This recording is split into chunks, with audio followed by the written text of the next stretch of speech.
So just to let everyone know that today's session is a webinar. This is a free offering that we have been providing really kind of in high demand and volume since the middle of March last year.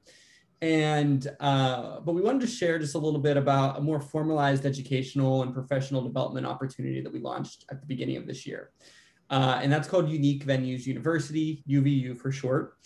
Chuck's session today on brand archetypes is a little bit of a preview of a larger session that he'll be presenting on later in March over 3 separate courses that are a part of a series that's fully titled Culture Talk, Using Archetypes to Build Individual and Organizational Awareness and Understanding. So today is going to be a quick dive, a quick scratch of the surface, if you will, of culture talk and archetypes and how it can benefit and serve you as individuals, your teams, and your organizations. However, if you would like to have a deeper training on this and really kind of be able to tap into it, take the test, take the personality test, and be able to apply what you've learned through that back to your personal professional life and your organization, then that UVU course that Chuck is presenting later in March is really going to be good for you. And he'll talk a little bit more about that later on, but I just wanted to tease that. But we also know what the circumstances throughout the United States and Canada right now as we enter, the 12th month of the COVID pandemic in, North America. And because of that, we want to let you know too that educational scholarships are available. Joel Hoff, who's our Director of Research, Education, and Consultations, is really the person that's reviewing all of those scholarship applications. And here's just what you need to know. Email Joel at joel@uniquevenues.com.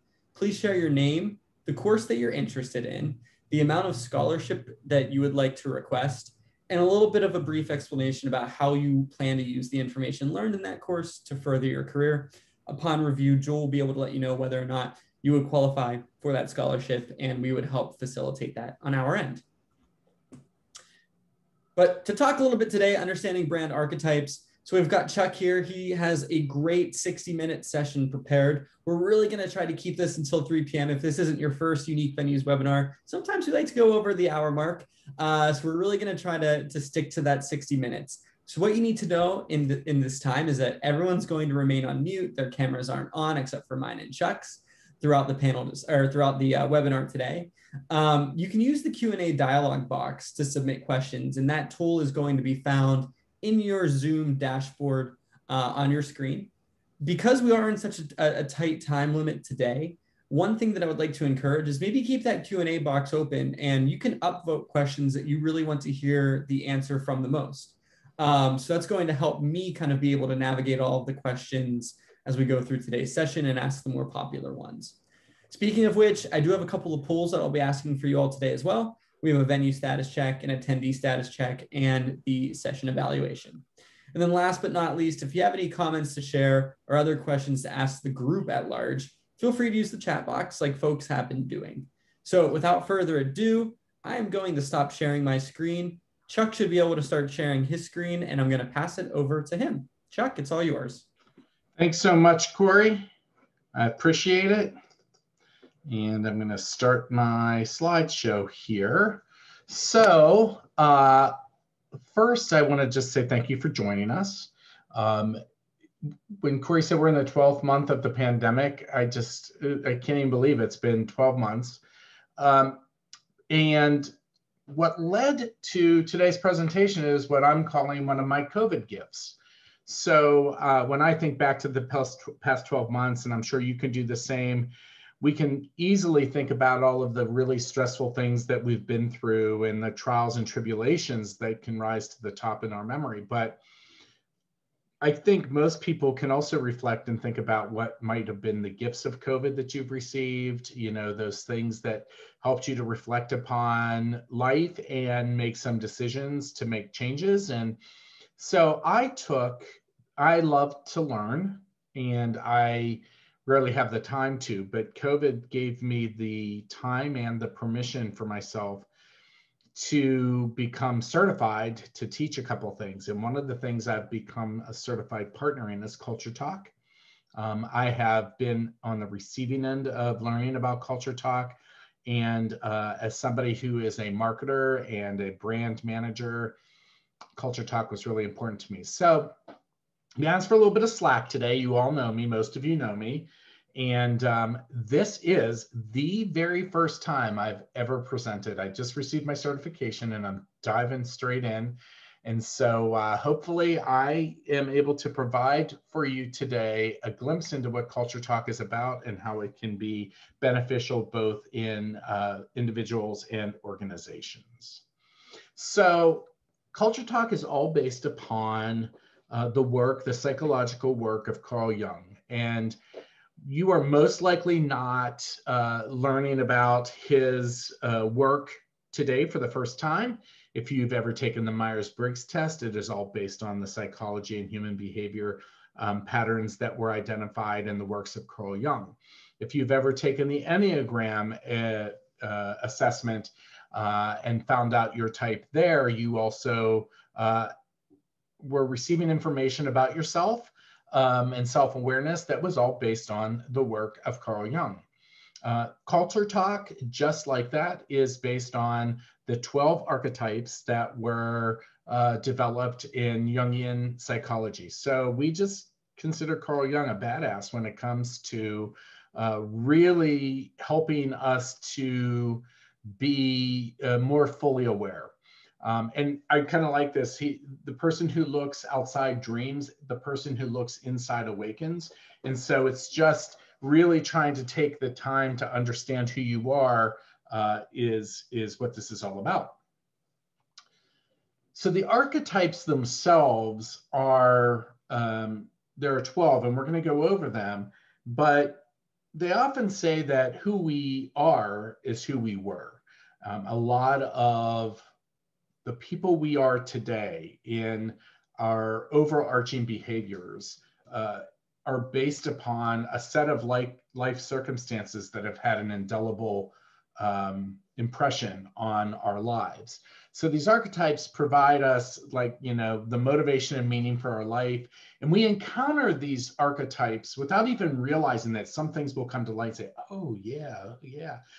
We encounter all types of feelings and emotions and reactions to things through things we read, things we look at, things we watch on TV, conversations we have, people we meet, groups we belong to. And we do those things because we're attracted to them or not attracted to them or not impacted by them or deeply impacted by them based upon this whole archetypal behavior. Just to kind of give you an example, I don't know if anybody has recently watched, HBO Max has a great series out right now called It's a Sin. And it's a short 5-part series, and it is about life in London from 1981 to 1991 during the height of the HIV and AIDS pandemic. And it tracks a group of friends. And we had some of our friends from the UK write to us and say, you have to watch this. They went on to describe the emotional reaction that they had to the series. And it was deep and it was so profound. And they were sending us messages. Our friends were sending us messages that were so detailed and so reflective on their lives and people they have lost and people. And so we watched it. And I will tell you that it was a phenomenal series. But because I didn't live that experience, my emotional connectivity to it was nowhere near what theirs was, because who they were impacts who they are today. And so those are the kinds of things. Did you ever have somebody look at a piece of art and just say, that is absolutely amazing. I love the way it looks and this is really great. And you're looking at it saying, I don't see that. I don't get that at all. Or you're really drawn to an advertisement on television or something and you react to it one way, but somebody else sitting in the same room has a completely unaffected response to it. That is because of the archetypes of who we are. So, oops, something just popped up here, sorry. I always get thrown off by the pools. All right, so I'm gonna share a story with you. Because each of us has a story. You know your story and I know my story. Here's the thing. Most people on today's webinar know who I am. You know things about me, but the things you know about me aren't anywhere near as complete as who I am as a person. You don't maybe know about my formative years. You don't know what life was like for me when I was growing up. You don't know what my life was like in high school. You don't know what my life was like in college and the things that impacted me here and there and all types of things. You know me in the here and now, or, you know, maybe in the case of someone like a Kit Morris, you've known me for over a decade, or Lois, or people on here that have interacted with me for years, but still, pretty much you know what you see, right? You know the kind of surface of the story, but each of us has a much, much deeper story. And so, you know, understanding your archetype really kind of requires each of us to really dive deep into our stories. That parallels with our organizations as well. Each organization has a story. And who we are is reflected in those stories of who we were as an organization. You know, unique venues, we were born out of a really small idea, a really big idea with a really small approach to it. And the funding for it came from, I can't go into the story now because I have 60 minutes. The way it was funded was because Michelle Nichols, the founder of the company, was given $2,000 by her mother-in-law to incentivize her to quit smoking. She quit smoking and she invested the $2,000 into starting unique venues. So this company that we are today was started that way. And so many things happened in between as our organization developed that helped to shape who we are as an organization. So many things have happened in our lives to help shape who we are as individuals as well. To help put it a little bit more into perspective, I'm going to tell you the story, a little parable here of the blind man and the elephant. And so it goes something like this, that there's a group of blind men that were told that there was a new strange animal that was coming to their village and being brought to town, but none of them had ever heard of it. And they weren't even sure, like, what is this thing? And they were told it was called an elephant. So unfortunately, being blind, they weren't able to see. So they felt like they wanted to experience. They needed to touch and inspect through touch what this animal was. And so they went out, they sought out to do this, and they each went to a different part of the animal and started to feel and touch the animal. The first person who touched the animals landed on the trunk and said, this animal, this being, it's like a thick snake. And then the second person touched the ears and says, this animal's like a fan. It's like a fan. And the third person touched the legs and says, this animal's like a pillar. It's like a tree trunk. And the fourth person touched the side and said, wait, this animal's like a wall. It's like a really large wall. The next one said, as they were touching the tail, that it felt like a rope. And finally, the last one touched the tusks and said it was like a spear. In reality, every single one of them was right. However, they were working on subjective information only based upon what it was they knew of this animal. And so often in life, as individuals, as organizations, the people who interact with us base decisions on who we are, make decisions about who we are as people, who we are as organizations, based upon their subjective experience with us. And the truth is, we're much larger than what they see. We're much greater. So each and every one of these people was correct. But when you put it all together, you have an elephant. You don't have a rope. You don't have a spear. You don't have a wall. You have an elephant.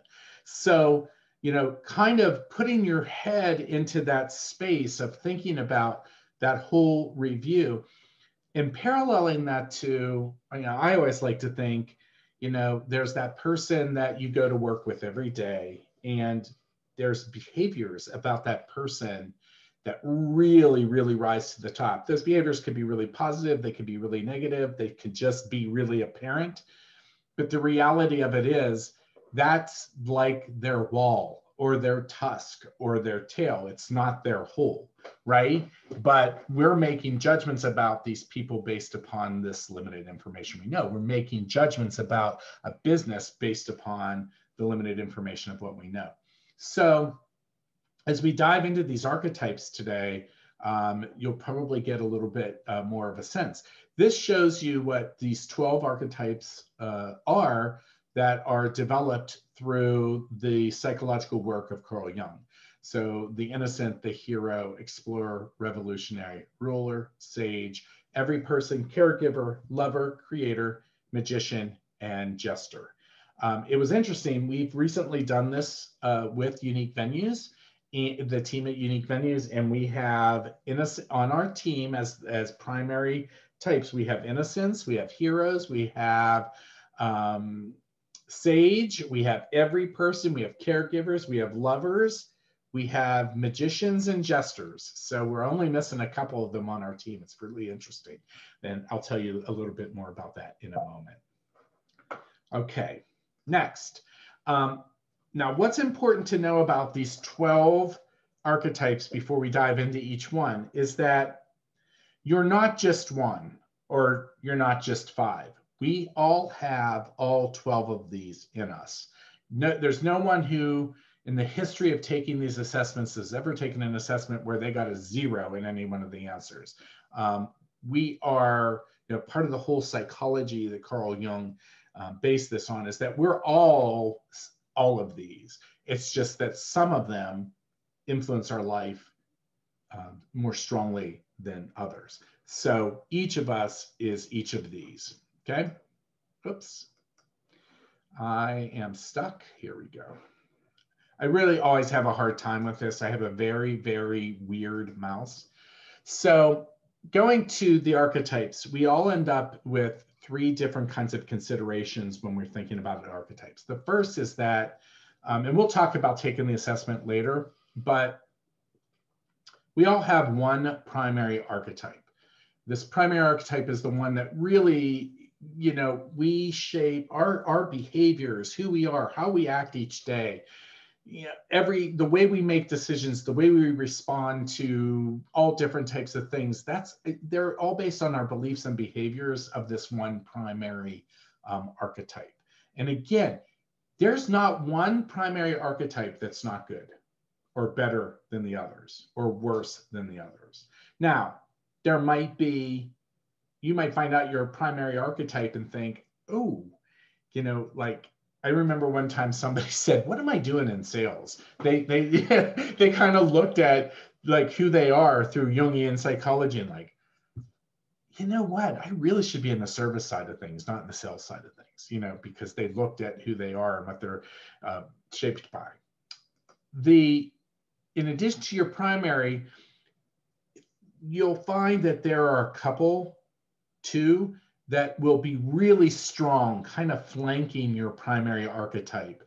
And these are called your supporting archetypes. And these supporting archetypes, they're part of your core beliefs and behaviors and personality. And think of them as being kind of like the insulation around your primary. They shore you up, they help to support and bring that primary archetype to life in ways that blend the supporting archetypes in with it.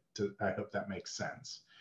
And the third one is you would learn what your latent archetype is. So the latent one is the one, typically people would interpret it as being the one that has the lowest score. And so they're going to say, I'm not this. Well, that's not true. It just means that you have it in you to be whatever that is. And it does rise to the top in certain circumstances where it's necessary or suitable, or it manifests itself during certain ways, but it's just not as active as the other ones. And so that doesn't mean that it can't be. It just means that it at this time is not. Corey, any questions before I go on? Nope, no questions. Okay, so what we get here, when we get your primary and your supporting ones together, you find out what your archetypal profile, you can develop what your archetypal profile is. So now, that before, I think after this slide, I'm going to go into what those 12 archetypes are. But something that's really important to understand here is that every archetype has its strengths. There are strengths and shadows. So shadows are not weaknesses. It's just that, I'm going to give you an example. In my archetype, I am a hero. That is my archetype. You'll see what that is. I'm not saying I'm personally a hero. I'm saying my archetype is a hero. And that sounds like wow, how cool. Chuck's a hero. Well, there's some really incredible behaviors in my strengths of being a hero. But in the shadow, I can burn out really, really easily. I can get exhausted. I can have a short fuse. I can, there are things that can happen. And, so for me, COVID was, I'm a hero. Imagine what COVID does to someone who's a hero. Just feeling this need to go in and be heroic and do positive things. And then imagine what that did to my personal and professional energy.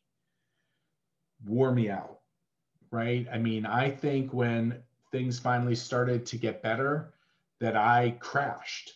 I stayed on top of things and on top of things, and it took 11 months to get there. But then first, as soon as good news started coming, I crashed because I felt like I could let my hero down a little bit. That's an example of a strength in a shadow. So let's go through what some of these are. So the first, and I'm only going to scratch the surface of these, but you're going to get a PDF of all of this so you can really look at this. If you don't want to take the assessment, you can always just probably look and take some guesses of who you are. So the innocent, in their strengths, they're all about life is really good. They're optimistic. They're peacemakers. They're innocent. They have this sense of awe about things. They absorb things. They're just good simpleness, right? It's just everything is, it's a really that's how they live their life. They're trusting just that salt of the earth kind of thing. If you're in the shadows as an innocent, you can lack confidence. Or because you feel such this sense of trust that when that trust goes away, you can be really damaged by that. You can feel really like something bad has happened, or you could go into denial. You just can't believe, no.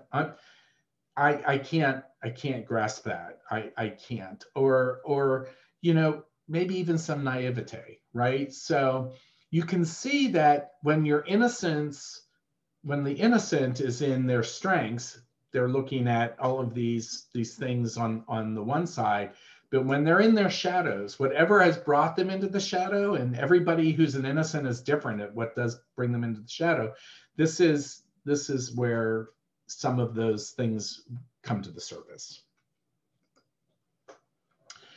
The every person, and I'm not gonna go deep into organizational archetypes today, but I will tell you this, the last time Unique Venues did a branding exercise, this was our primary archetype. Now, the interesting thing is what you're about to see, the individual attributes are very different than organizational ones. So when you're looking at the every person attributes here, these are about individuals and not organizations. But the every person was organizationally where Unique Venues landed. So in the every person, they're like justice, justice for all. We all should be equal. There's nothing pretentious about them. They're really hardworking and empathic. They believe in camaraderie and being together, kindred spirits. They're always working to be a really fair person. I love the one, they're the group huggers, come on in, bring on, we all want to be, come on in. We're bringing you in to the fold. For the every person in the shadows, they could be passive aggressive. They can be, sometimes they think too much like a group, that the individual aspects of how they think is gone. And, you know, sometimes because they're looking at the whole of everyone, they're kind of forcing themselves into being okay with average, because it's hard to have high expectations when you have to consider everyone, right? So that's a little bit of the every person. The hero is, as I said, that was what my primary archetype was. And if anybody knows Lisa Morell on our team, she also, this was her primary. And by the way, I should have told you this, the innocent on our team was Scott Fish. So anybody who's ever worked with Scott Fish, he's our innocent. Anybody who works with Neil or Rebecca, they are our every person people. Our heroes, we're the ones that we want to get, we set goals, we accomplish goals. We are determined. We're going to push through this. We're going to make it through and persevere. We want to protect the people we care and love about and make sure everything's okay. We make quick decisions. We're purpose driven. We're courageous and competent and all of these things, right? And then in our shadows, we could be bullies. You know, it's kind of funny. I think some people have seen me as a bully in life, in work, because I'm very direct. I say what I say what I do. But I think that's my hero in the shadows that's coming out. Sometimes we overlook details. We'll learn this later, but my sage is my latent, and you'll get that. And that is really the shadow of the hero. We can be really overconfident, but again, my shadow that comes out is burnout. So you can burn out easily too, right? So it's a little bit about the hero. Again, the heroes are myself and Lisa. The next one are the caregivers. So the caregiver is somebody who really takes that person under their wing. They're really sensitive. You know, that person that can just sense that this person needs something and I'm going to help them out without having to be asked to do that. They're really compassionate. They're generous. They're really about the other person more than they are about themselves. So they want to do the right thing, and they want to make a difference in a life of someone or in an organization. In the shadows, they can guilt trip you. I've done all of this for you, because they can feel really, you know, they've just poured all of this into you, right? And so they're going to feel that when it's not appreciated. They can get overcommitted and do too much for too many. They can feel trapped. I got to do this and I got to do this. What was I thinking? You know, they might be that person that says, I'm really glad to be going and working at the soup kitchen today, but I kind of wish I wouldn't have done it because I don't have any time for me, right? You know, and they're the type that don't tend to ask for help in a shadow kind of way. It's like, no, I can do this myself. I'll handle this myself kind of thing. So you can see there's these strengths and there's these shadows. So we've got some caregivers on our team, and I wish I could remember off the top of my head, but I think that Joel Hoff is a caregiver on our team. A lot of us had caregiver in our supporting roles. The explorer. Oh, by the way, I meant to tell you that, you know, I got to look at the time. I don't know how I'm doing here, but I've got some examples of famous people who were also each of these kinds of things. So if we go back to the hero, Ruth Bader Ginsburg, her assessment in this was she was a hero. And the every person is, everybody will know who I'm talking about. Malala Yousafzai, Malala, you know, the young woman who wanted to go to school in Afghanistan and was shot in the face. The innocent is Mahatma Gandhi, is another example of someone who was an innocent. So under the explorer, who Amelia Earhart is someone who would be considered an explorer.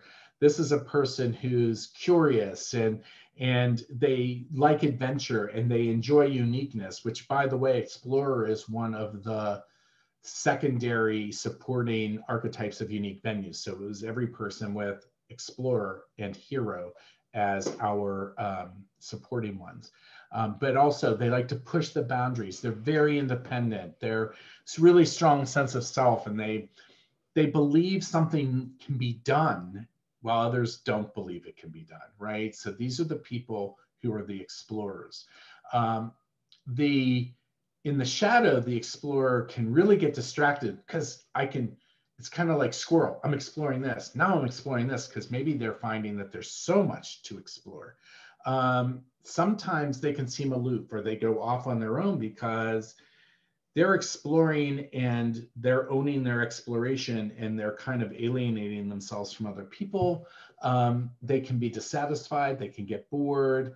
They're just, and they could be sometimes appear to be wayward and aloof. So that's kind of the strengths in the shadows of the explorer. The next one, we have a lover on our team. That would be Corey Salem. He's a lover. And Adele is the famous person who fits into the lover category. And here are the strengths that appear in the lover. And that is that they have a romantic worldview. That doesn't mean a romantic, like intimate romantic. It means romantic, like a very emotive reaction worldview. They're passionate in what they do. They're really focused on relationships. They love relationships. They use their heart more than their head. Their intelligence comes from their feeling part. They love synergy. They can, their vulnerability is a strength, because vulnerability allows us to experience and be open to things that when we're overly protective, we're not.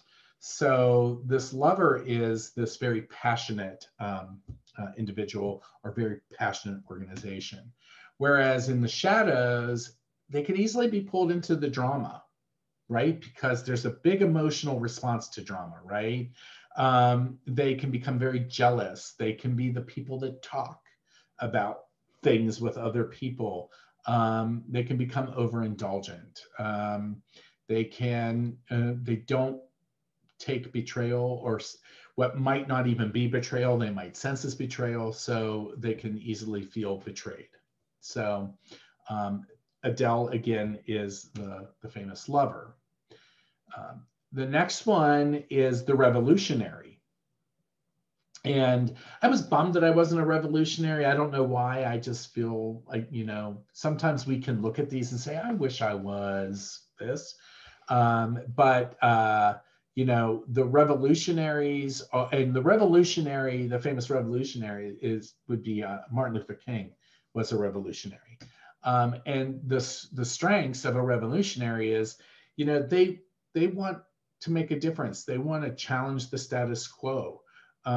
They want to make, what did John Lewis say? It kind of goes along with taking risks and breaking rules, but John Lewis had a saying, and I wish I could remember it right now.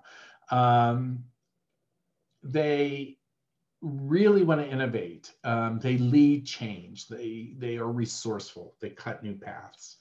Some people think of this as trailblazing as well.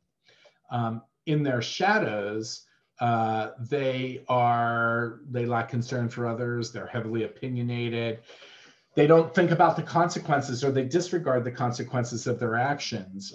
Sometimes they're too way outside of the mainstream way of thinking, and so they're misunderstood, or they feel misunderstood. And that why fix it if it's not broke? That they can be caught in the shadows of that person who's breaking things to fix them, if that makes sense. Next is the creator. And so the creator is Elon Musk, is considered a creator. And so the creator, they've got a great imagination. They like to express their imagination. They take chaos, they make order from it. They're very innovative. Some people, they're not the person who's going to sit there and create something, keep crinkling up the paper and throwing it away. they're going to look at that piece of paper they're creating and keep creating it until they get it the way they want to make it, right? Because they get that meaning through making. Where the creator can get into a shadow is they could be a perfectionist. Sometimes they might feel like they never achieved what they want to achieve. You could look at the end result of something that's created and say, that is amazing. And they're the person that's going to say, yeah, but I kind of wish, and I was really hoping for that kind of thing. They also could be judgmental of other people's creativity, right? So in a sense, they can almost suppress other people's creativity when they're in their shadow. And they don't always finish what they start.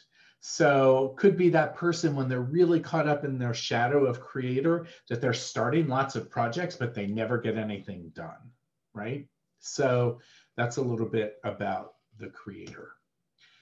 The ruler is, who is our ruler? Our ruler, I'll have to remember who the ruler is here, but I'll pull that up. Oh, Jeff Bezos is our ruler, from former CEO of Amazon. And so they're all about their image and about being influential, right? They enjoy having leadership roles. They definitely like being in the lead. They have a lot of charisma, and they are very confident, and they tend to be very savvy, both politically and it says patriotic here, but they're really about that image and their influence and accomplishment. They seek accomplishment. But in their shadow, they could be an elitist. They can abuse their power. They can move slow because they want to make sure they achieve accomplishment.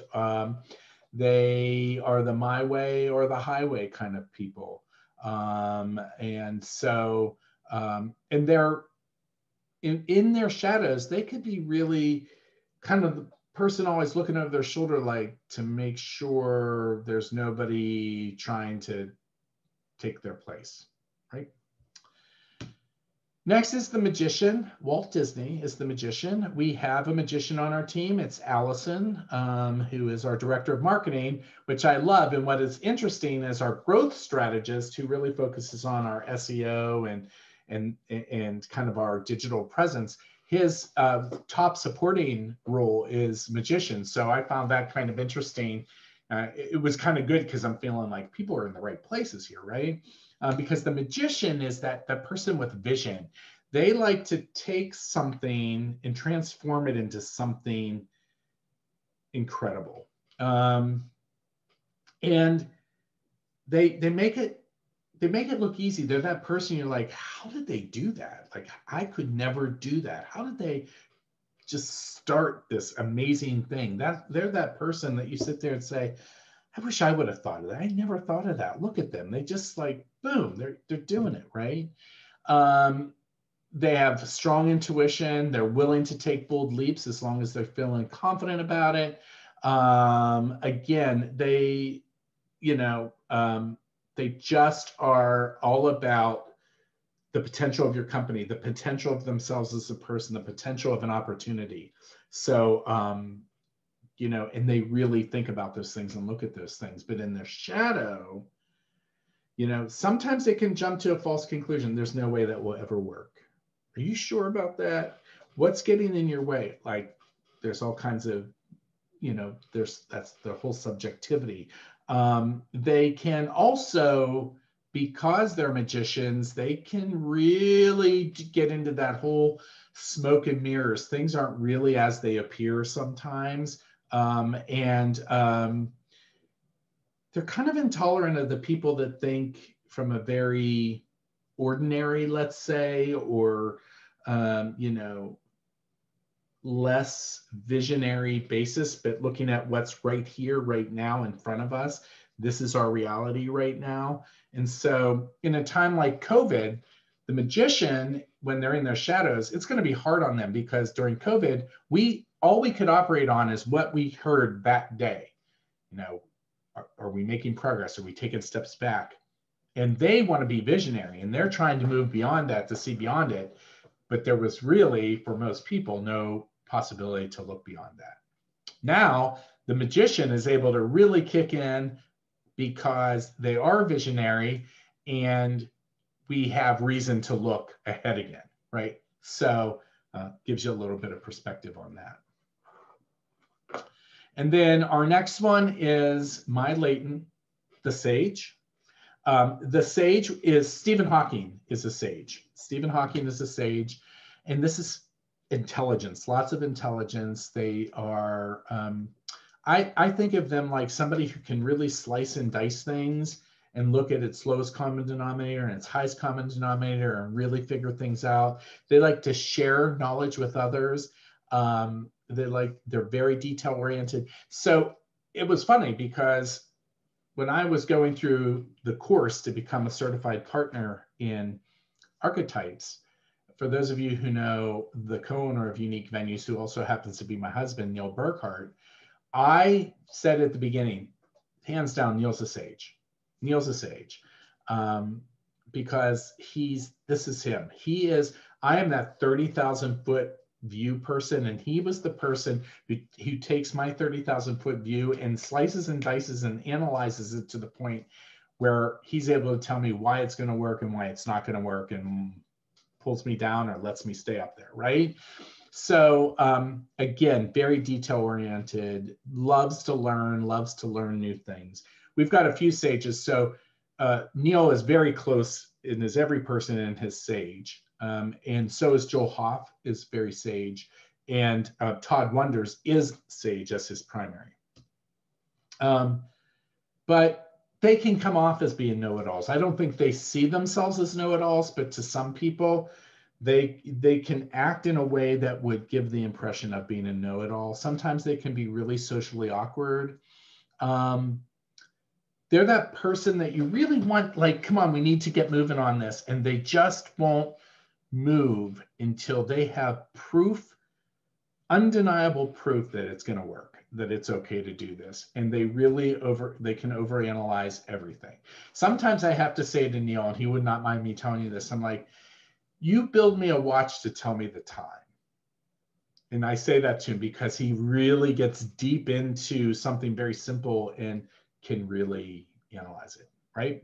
So that's where our conflict can happen from a sage and a hero, right? I'm like, I don't care how you do it, just do it. And he's like, well, I really care how we do it because we got to make sure it's done exactly how it needs to be done. So those are the 12 archetypes. Oh, no, I'm sorry, there's one more. There's the jester. I always forget about the jester, AKA Ellen DeGeneres is the jester. They have a great sense of humor. But I think this is one of the ones that people jump to conclusions like, I don't want to be a jester because that means I'm a joker at work. That means I'm a joker in the organization. That means I'm the joker at home. And that's not at all what a jester is. A jester is somebody who, they're lighthearted and they're like living in the here and now. And people are attracted to them. People enjoy them. For those of you who knew Jeannie Feathers when she worked with us, Jeannie's primary archetype is a jester. You want to work with them. You enjoy being near them at work. And sometimes they'll just kind of throw you off with some unpredictable ways of seeing things, doing things. So they add a real element of lightness in a positive way to an organization, to the family, to whatever it may be. Sometimes they can be a bit sarcastic. They don't always take things as seriously as we would like them to take things. Sometimes they can be viewed as a con artist or actually be a con artist. Sometimes if something's just a little too challenging for them, the jester just doesn't want to jump in and do it. And sometimes they can be a distraction. Sometimes they're the people you just have to look at and say, I need you to take this seriously, right? Because they're having a hard time. But there's a reason why they're having a hard time, and trying to understand what is it that's stopping them. Why is this in the shadow? It's going to be important to understand. So those are the 12 archetypes.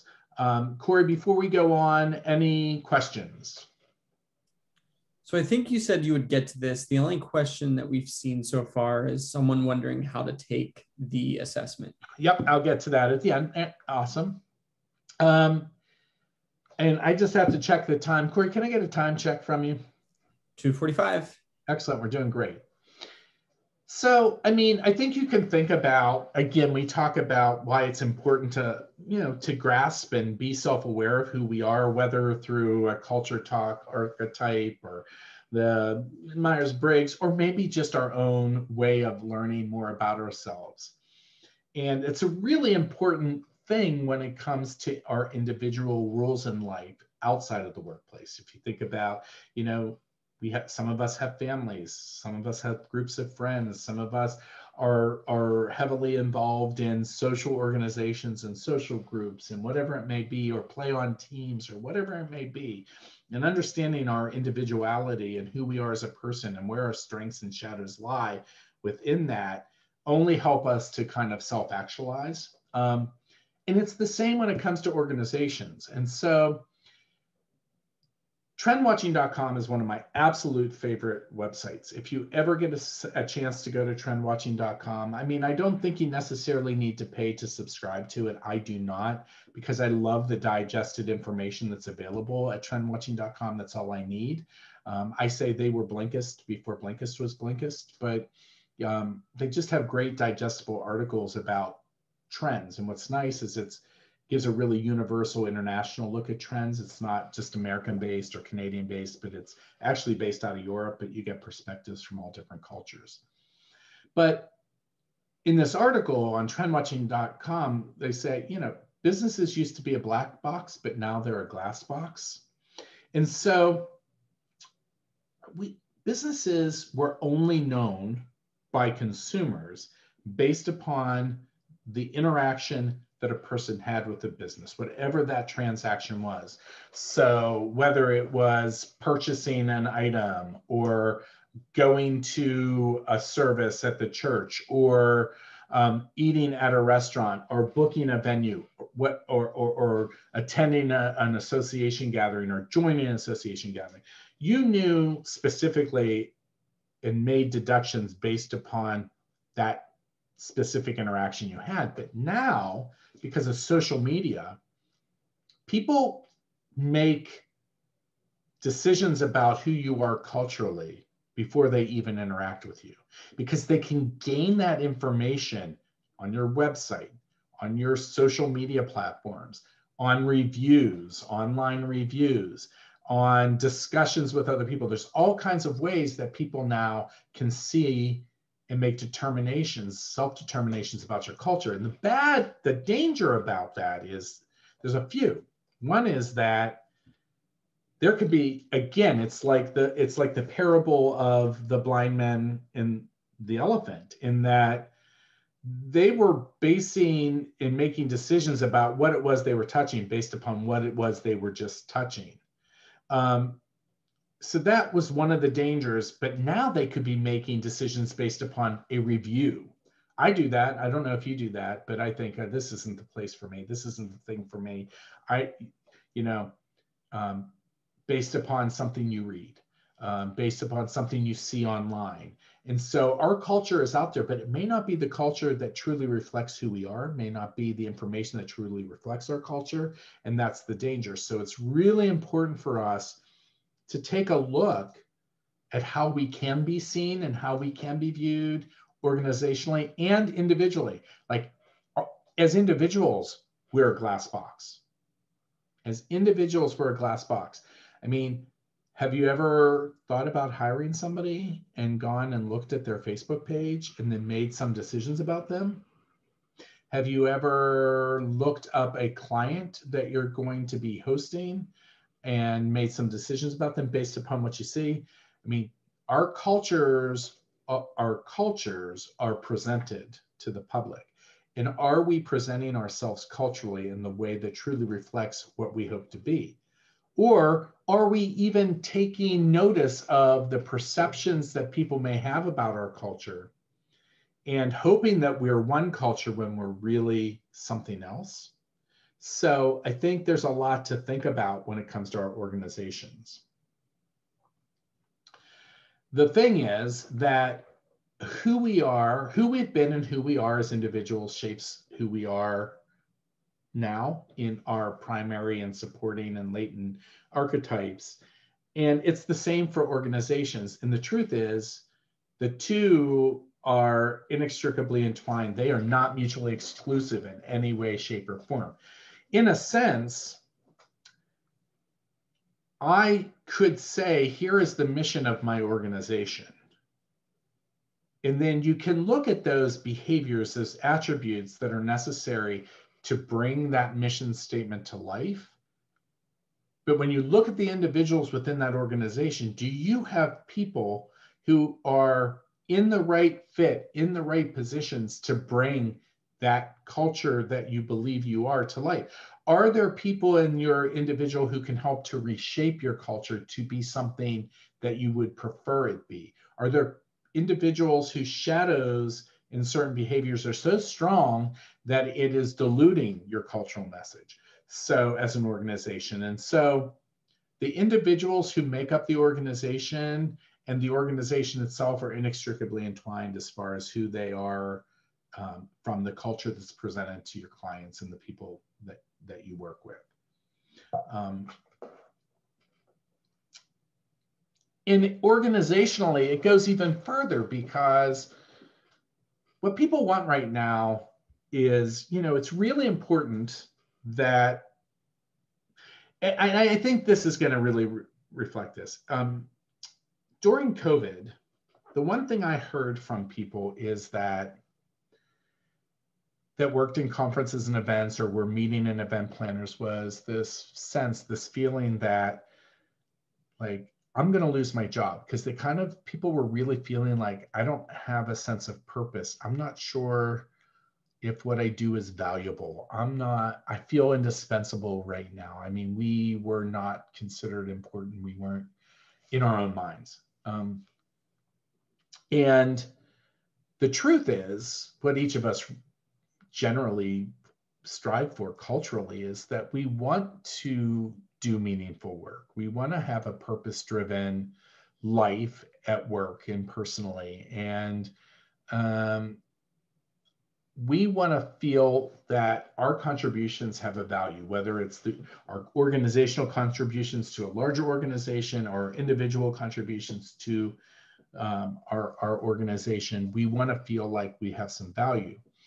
And we also want to work with somebody who can understand who we are and coach us and get us and move us forward, right? I mean, I feel that a quality of a good supervisor is that person who sees shadows as an opportunity to transform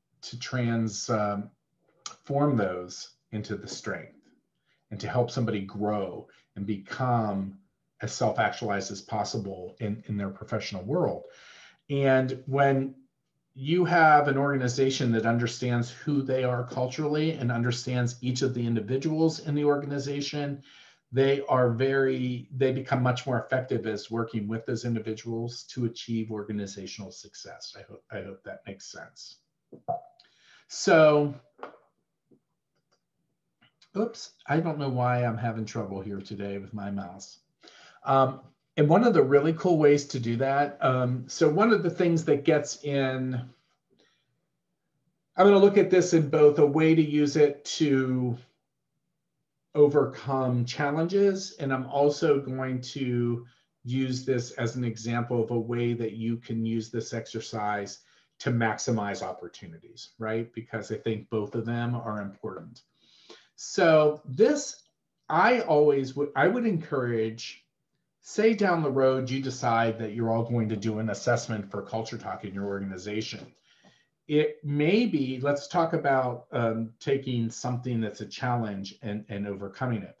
Maybe there are two people, maybe it's you and someone else who clash at work or don't seem to you know, that person, I don't know if you ever heard somebody say this, I don't need to be friends with them. I just need to work with them. Basically, you're saying, I'm going to go in and hold my nose every day and be around that person. There's nothing productive about that. There's nothing that forwards the goals of the organization. And there's nothing that propels you into being self-actualized as a human being.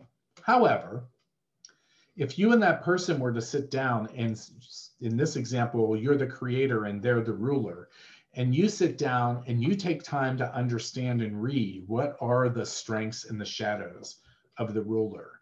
What are your strengths and shadows? And the two of you come together and kind of do this Venn diagram that shows, you know, here are these are the things that are exclusively about me as the creator. Here are the things that are exclusively about them as a ruler. And in the middle, these are your middle ground, and capitalizing on those middle ground and understanding the things they possess in their archetype that you don't, that you can tap into and harness to create something better in what you impact, is going to be much more productive than ignoring the fact that you are completely different people, right?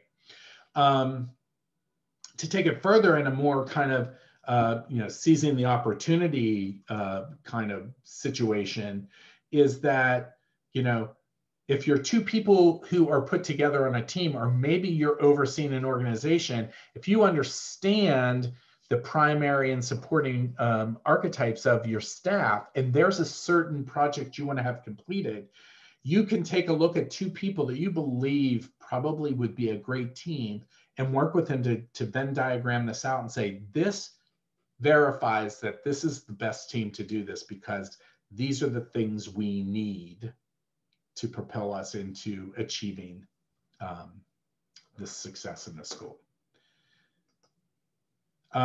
Just trying to understand the ROI of understanding your culture and your team. So we actually have had some mergers and acquisitions through venues that we've worked with this year. And so if you have, if two merging companies were to take the time to understand organizational culture, what you're going to get is you're going to find positive ways to integrate your culture and ways to, you know, there's always a risk, and how do you minimize that risk? And how do you really harness the power of the merger? Another one is just to create culture change. So if you say, this is who we are and this is who we want to be, this is the culture. You know, right now we're coming up as this culture and we're really in the shadows, but what we want to be is this culture and really capitalize on our strengths and try to transition and be more of this culture. Then this understanding will help you to shift to new changes and respond to any kind of changing demands. From a brand and marketing standpoint, this is going to, your understanding of your organizational archetype is really going to help you to just teach people the culture. Every time somebody is hired, in the entire process, from the time you're advertising the position to the time you do the job description, to the time that you interview the people, to the time you select that person, you're going to understand your brand, your culture, and be able to articulate to people and make sure there's a good fit. And you're going to be able to adjust to, these are the customers. These are the customers we should focus on. Recruiting and retention, again, what's the right fit for the position? You can really capitalize on your culture and in your interview and ask questions that are relevant to helping to identify culture. You could even give the culture talk assessment at the beginning before people come for an interview to help you frame your questions. And it will help you with everything from onboarding and training and onward. And it goes on, leadership team and talent development and, you know, all of those things that really help to take your current team in place and really shape that team and develop that team into being its maximized team. And then also reputation and crisis management. So, you know, you're going to get what your shadows are as an organization. You're going to know where you're misfiring, and you're going to be able to start to develop strategies that is your playbook to overcoming any kind of reputation damage that there might be out there, and help you to regain a place of prominence based on your culture in your marketplace. Corey, any questions before we talk about diving deeper? Not seeing any. Okay. So somebody asked about taking the assessment. So I'm going to tell you this. There are, if you just do, archetype assessments, free archetype assessments, you'll get like some 10 and 15 question ones, and you can do that. And I would never discourage you from doing that. My thing is, when I've taken the assessments that I pay for, I'm always much clearer. I get a very clear, thorough report instead of a one paragraph thing.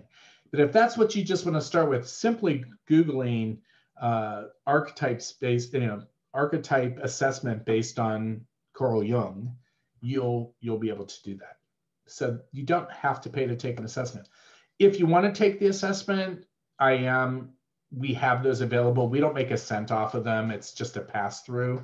We get a discounted rate on those. And I want to say they're $59 per person to take the assessment for the individual assessment. And you get a really, like, when I say you get a report, you get a 18-page report that really dives deep into your archetype. You don't need anybody to coach you through it. It's not written in a way that is not easily understandable. It's written in a way that is very understandable and very translatable, and not something that you would be stressed out by reading. And so if you are interested in taking the assessment, you can email me. You could register for our UVU course, Unique Venues University course. It's going to be held on the 9th, 11th, and 16th at 2 p.m. The assessment is included in that for you as an individual. And the course is $495. And again, we do have some scholarships available. We just want to know a little bit about why you're seeking a scholarship to do this. And so Corey had gone over that before. But if you're interested in the course, we are only going to take, I believe, 10 people into the course because it's very interactive. There'll be presentations and things like that people will be doing. And then the other thing is the organizational assessment is big, because what the organizational assessment involves is individual assessments and then a big organizational assessment as well, taken by customers, the leadership, the employees, all of that. And then we would provide, you get this one really cool comprehensive report about your organization culture, strengths and shadows. And then we also offer brand development based upon your culture. And so we would help to develop brand guidelines and the way to present your organization to your potential clients from a marketing and sales standpoint as well. An operational standpoint. So if you're interested in that, you can email me and we can set up time to talk about that. But if you just want to know, like, I'm curious, I think it would be fun if you just take the free one. If that's, don't want to spend any time or money on it, take the free one. And maybe once you get this PDF, really look at the strengths and the shadows for each one that are presented and say, this is what I think, and see what happens when you get your assessments and see how self-aware you were. So questions, Corey? I am very blurry. I'm sorry, everybody. Where can folks find the free test? I think I found it online and can drop it in the chat, but. Sure. Okay. There's a few of them out there. Let me just go here. Free.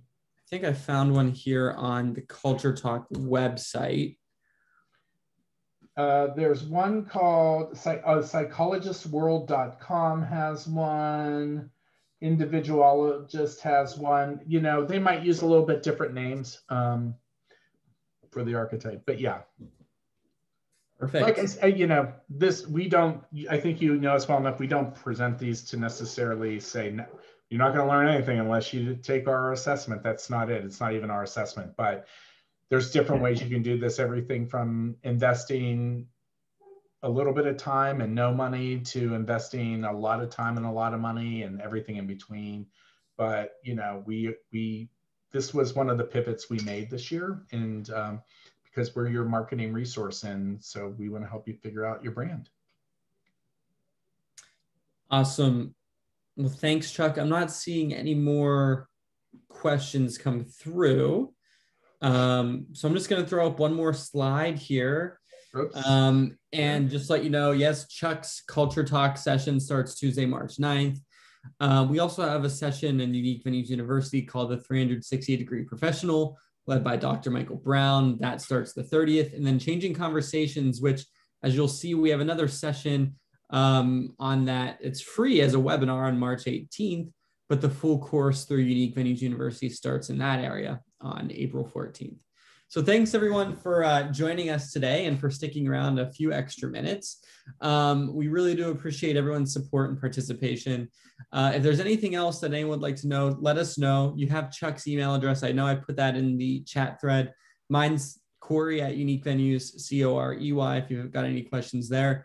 But look for a follow-up here within a week or so with some of the PDF information that Chuck was talking about, as well as a recording to today's session. So thanks everyone. Enjoy the last couple days of February and we'll see you in March. Take care. Thanks everyone. Bye-bye. Bye.